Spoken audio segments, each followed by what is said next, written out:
హైదరాబాద్ నడిబొడ్డున నరమేధం సృష్టించిన ముష్కరులకు ఎన్ఐఏ ప్రత్యేక కోర్టు సంచలన తీర్పునిచ్చింది. 18 మంది ప్రాణాల్ని బలిగొన్న ఉగ్రవాదులకు ఉరిశిక్షే సరి అని భావించింది ఎన్ఐఏ కోర్టు. న్యాయమూర్తి నిందితుల్ని ఏవైనా చెప్పుకునేది ఉందా అని కోరగా తాము ఏ శిక్ష విధించినా సిద్ధంగా ఉందామని చెప్పడంతో తుది తీర్పును ప్రకటించింది కోర్టు. ఎన్ఐఏ కోర్టు తీర్పుతో బాధిత కుటుంబాలు హర్షం వ్యక్తం చేశాయి.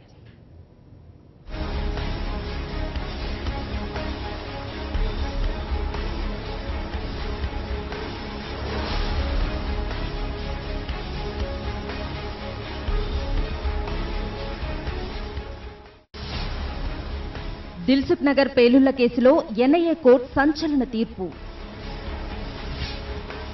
5 దోషులకు ఉరిశిక్ష విధిస్తూ కోర్టు తీర్పు. దిల్సుఖ్ నగర్ పేలుళ్లలో 18 మంది మృతి. 6 ఉగ్రవాదుల్లో 5 శిక్ష ఖరారు. పరారీలో ఉన్న ప్రధాన నిందితుడు రియాజ్ భత్కల్. నేరం చేసిన 3.5 ఏళ్ల తర్వాత శిక్ష ఖరారు. 3.5 ఏళ్లుగా కొనసాగిన దిల్సుఖ్ నగర్ జంట పేలుళ్ల కేసులో ఎన్ఐఏ ప్రత్యేక కోర్టు సోమవారం సంచలన తీర్పునిచ్చింది.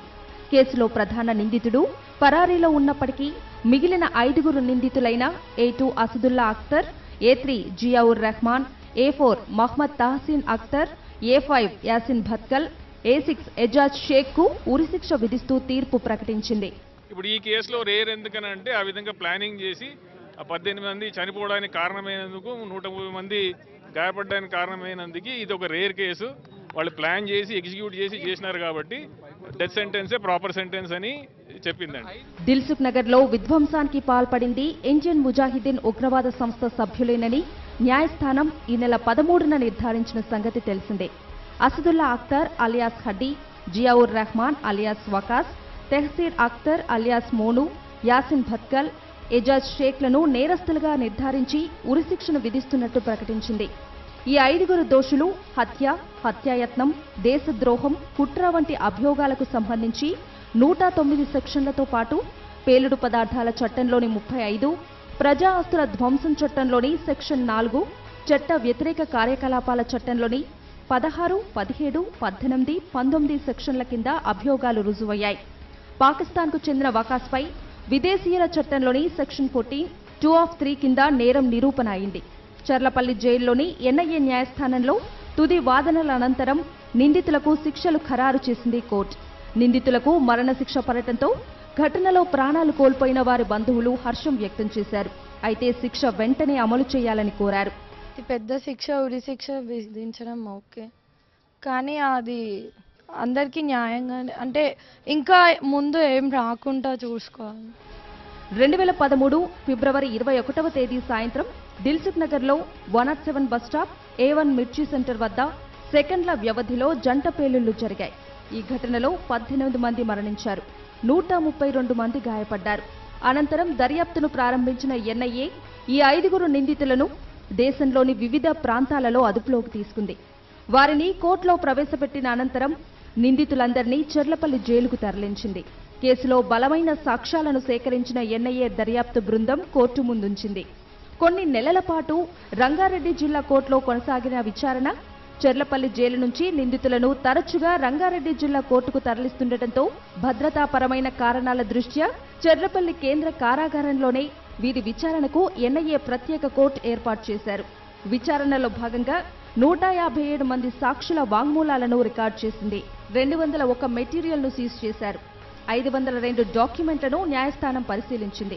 నవంబర్ 7వ తేదీన విచారణ పూర్తి చేసిన కోర్టు డిసెంబర్ 13న దోషులుగా నిర్ధారించింది. సోమవారం ఉరిశిక్ష విధిస్తూ తుది తీర్పునిచ్చింది. ఈ జంట పేలుళ్ల కేసులో పరారైన ప్రధాన నిందితుడు రియాజ్ భత్కల్ ఇప్పటికీ పరారీలోనే ఉన్నాడు. దేశంలో ఇండియన్ ముజాహిద్దీన్ ఉగ్రవాదులపై నేరం రుజువైన తొలి కేసు ఇదే కావటం గమనార్హం. ఉద్యోగం ముగించుకుని ఇంటికి వస్తున్న వారు కొందరు, పనుల కోసం ఇంటి నుంచి బయటకొచ్చిన వారు ఇంకొందరు, ఆకలి తీర్చుకునేందుకు హోటల్కు వెళ్లిన వారు మరికొందరు. ఏ పాపం ఎరుగని ఈ అమాయకుల్ని పొట్టన పెట్టుకున్నారు టెర్రరిస్టులు. దిల్సుఖ్ నగర్ జంట పేలుళ్లలో 18 మంది ప్రాణాలు కోల్పోయారు. 3.5 ఏళ్ల తర్వాత పేలుళ్లకు పాల్పడిన నిందితులకు ఎన్ఐఏ ప్రత్యేక న్యాయస్థానం ఉరిశిక్ష ఖరారు చేసింది. ఈ తీర్పుపై బాధిత కుటుంబాలు ఏమంటున్నాయో ఇప్పుడు చూద్దాం. ఫోటోలో ఉన్న ఈమె స్వప్నారెడ్డి 2013 దిల్సుఖ్ నగర్లో జరిగిన జంట పేలుళ్లలో ప్రాణాలు కోల్పోయింది. ఇంటికి వెళ్లే ముందు 107 బస్టాప్ వద్ద బస్ కోసం వేచి చూస్తున్న సమయంలో జరిగిన బాంబు పేలుడులో స్వప్నారెడ్డి తిరిగిరాని లోకాలకు వెళ్లిపోయింది. అప్పట్నుంచి కుటుంబ సభ్యులకు జ్ఞాపకాలే మిగిలాయి. పేలుడు జరిగిన 3.5 ఏళ్లకు నిందితులకు ఎన్ఐఏ న్యాయస్థానం ఉరిశిక్షను ఖరారు చేసింది. కోర్టు తీర్పుపై స్వప్నారెడ్డి కుటుంబ సభ్యులు హర్షం వ్యక్తం చేస్తున్నారు. ఉరిశిక్ష వేశారు కానీ మళ్ళీ వాళ్ళు అప్పీల్ చేసుకునే ఛాన్స్ లేకుండా వాళ్ళని తొందరగా ఉరిదీయాలండి. మళ్ళీ హైకోర్టులో సుప్రీంకోర్టులో అట్లా అప్పీల్ చేయకుండా తొందరగా ఇది ఏదైతే ఉరిశిక్ష వేసిరో దాన్ని వెంటనే అమలు చేయాలని మేము అనుకుంటున్నాం. చాలా డిలే అయింది. 3 years 10 months చాలా ఎప్పుడో చేయాలి, చాలా డిలే అయింది. అయినా సంతోషం ఉంది, లేట్ అయినా పర్వాలేదు, ఉరిశిక్ష తీస్తురు కాబట్టి నాకు చాలా సంతోషం ఉంది. ఈ ఫోటోలో ఉన్న ఇతను నక్కా వెంకటేశ్వర్లు. దండు మైలారంలో ఉద్యోగం చేసే ఈయన రోజు మాదిరిగానే విధులు ముగించుకుని సాయంత్రం 6:30 గంటల ప్రాంతంలో దిల్సుఖ్ నగర్లో బస్సు దిగాడు. ఆకలిగా ఉండడంతో పక్కనే ఉన్న ఆనంద్ టిఫిన్ సెంటర్కు వెళ్లాడు. సరిగ్గా అదే సమయంలో జరిగిన పేలుడులో వెంకటేశ్వర్లు ప్రాణాలు కోల్పోయాడు. ఇన్నాళ్లకు నిందితులకు ఉరిశిక్ష విధించడంపై వెంకటేశ్వర్లు కుటుంబ సభ్యులు హర్షం వ్యక్తం చేస్తున్నారు. చాలా బాగా వాళ్ళు ఈ కేసుని హ్యాండిల్ చేసి నేరస్తులందరికీ ఉరిశిక్ష విధించడం చాలా హర్షించదగ్గ విషయం. ఆ రోజు ఇంకా కూడా నాకు భయమే ఉంది లోపట. ఇప్పుడు నేను ఏ టైంలో పాప చేరుకుంటానా లేదా అనే అదే ఆలోచనలో. అతి పెద్ద శిక్ష ఉరిశిక్ష విధించడం ఓకే. కేవలం బాధిత కుటుంబాలే కాదు, ప్రతి ఒక్కరూ ఎన్ఐఏ తీర్పుపై హర్షం వ్యక్తం చేస్తున్నారు. ఉరిశిక్షను తక్షణం అమలు చేసినప్పుడే బాధిత కుటుంబాలకు సంపూర్ణ న్యాయం జరిగినట్లు అవుతుందంటున్నారు. ఈ ఉరిశిక్షను తక్షణం అమలు చేయాలి. ఎటువంటి దూరం కూడా మళ్ళీ సుప్రీంకోర్టు అని, హైకోర్టు అని, రాష్ట్రపతి అని లేకుండా తక్షణం అమలు చేస్తే ఇది ఇక్కడ ఉన్న వాళ్ళకి అందరికీ ఆనందకరం అవుతుంది.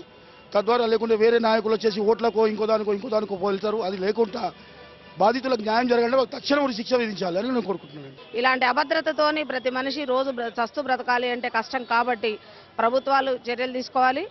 ఎవరైతే తప్పు చేశారో వాళ్ళది కూడా ప్రాణమే, చనిపోయిన వాళ్ళది కూడా ప్రాణమే. అలాంటి విషయంలో సరి అయిన చర్య తీసుకొని శిక్షని అమలు చేయాల్సిందిగా డిమాండ్. జంట పేలుళ్ల నిందితులకు ఉరిశిక్ష ఖరారు చేస్తూ ఎన్ఐఏ న్యాయస్థానం తీర్పు వెలువరించగానే దిల్సుఖ్ నగర్లో క్యాండిల్ ర్యాలీ నిర్వహించారు. ఉగ్రవాదానికి వ్యతిరేకంగా పెద్ద పెట్టున నినాదాలు చేశారు. ఆ తర్వాత పేలుళ్లు జరిగిన ప్రాంతంలో మృతులకు నివాళులర్పించారు.